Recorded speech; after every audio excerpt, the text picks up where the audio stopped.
Anyong Chingus! Another day, another gala. We are bound to Quezon Province today. First stop, Chaong, Quezon. Meron kaming pupuntahang binyag. And at the same time, fiesta din sa kanila. An hour and a half away ang pupuntahan namin from Santo Tomas, Batangas. Unfortunately, hindi kami nakaabot sa simbahan. Pero napuntahan naman namin ang Babaw Residence. Thank you for inviting us. Now, we are bound to Dolores, Quezon. Imimit naman namin ngayon yung hasyendero naming friends.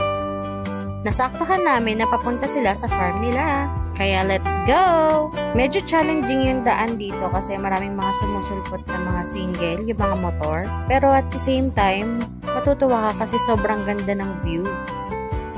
O ayan, convoy na kami. Tignan niyo pong mabuti yung dadaanan kasi ito po yung papunta sa farm nila na soon to be a hidden gem in Dolores, Quezon. Their farm is located at Sitio Batuhan, Dolores, Quezon. Kung mahilig kayo sa adventure, this place is for you. Yung daan palang papasok, adventure na. Welcome to Barangay Pinagdanlayan. Isa po yan sa mga dapat nyong tandaan na landmark. Yes, medyo malayo pa po paloob since na hidden gem nga po ang kanilang farm sa Dolores, Quezon. Another landmark to remember, meron po kayong matadaanan na school and the I Love Pinagdanlayan sign. Sadyang mabubusog po ang inyong mga mata kapag nagpunta kayo dito kasi palibot po nito ay mga kabundukan. Napakaganda po ng daan dito, sementado, kaya hindi po kayo mag-worry. Pero kailangan po nakakondisyon yung sasakyan nyo kapag nagpunta kayo dito kasi marami pong paahon at saka mga pababa.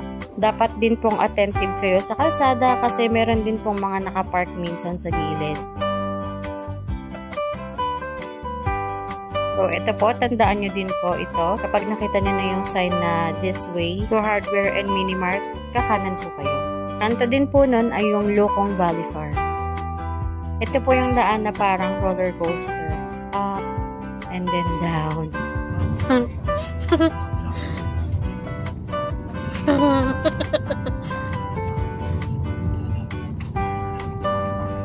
Ito na yan.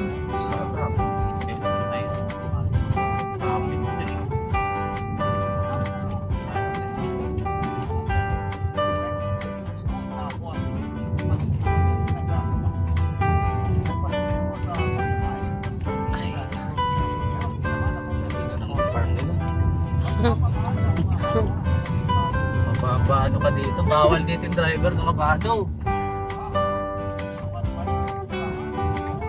MG.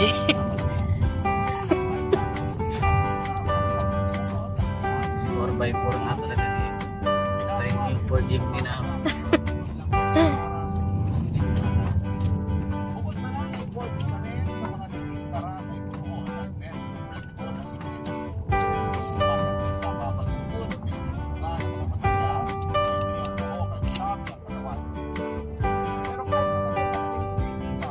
Kakain na rin kabuk. Ako kakain na rin kabuk. Kain kami alikabok. Kain alikabok.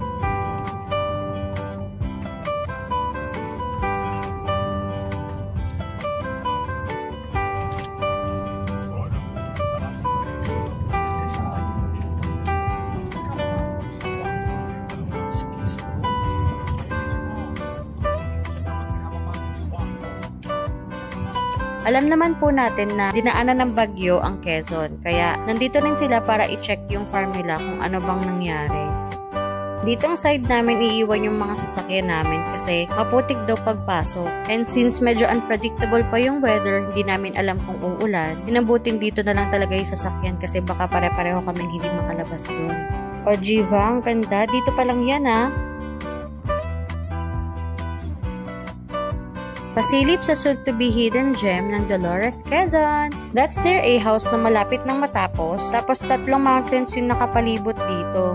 Nandyan yung Mount Banahaw, Mount Cristobal at Mount Makiling. Ito lang naman yung view from their A-house. So breathtaking.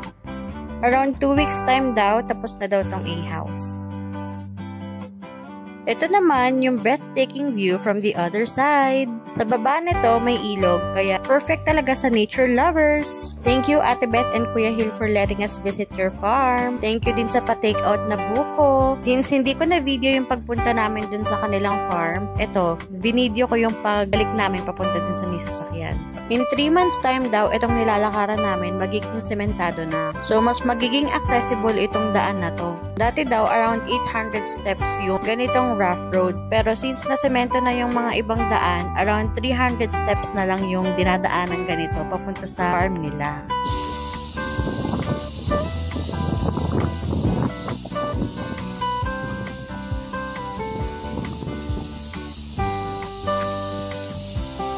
Almost there!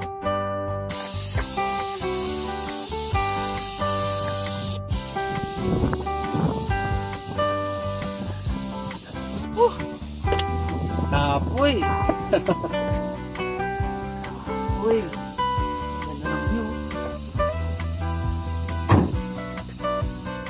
Let's enjoy the view!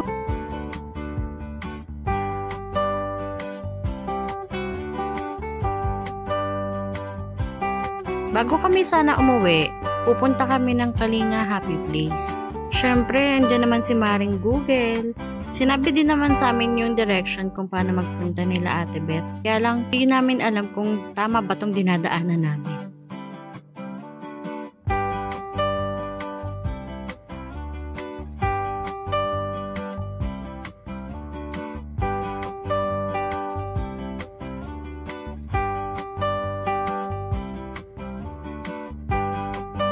Parang nasa paanan na kami ng bundok.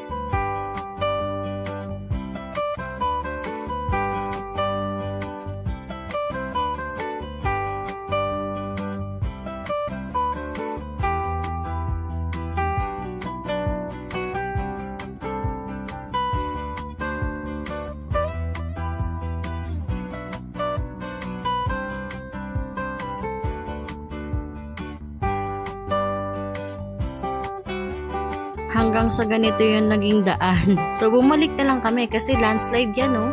Better be safe than sorry. So, napag-desisyon na namin na talagang umuwi na.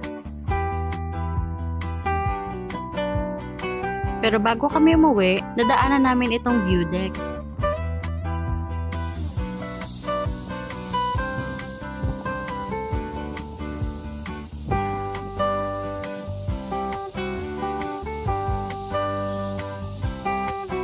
Ending the day appreciating the beauty of nature. Till our next gala. Annyeong!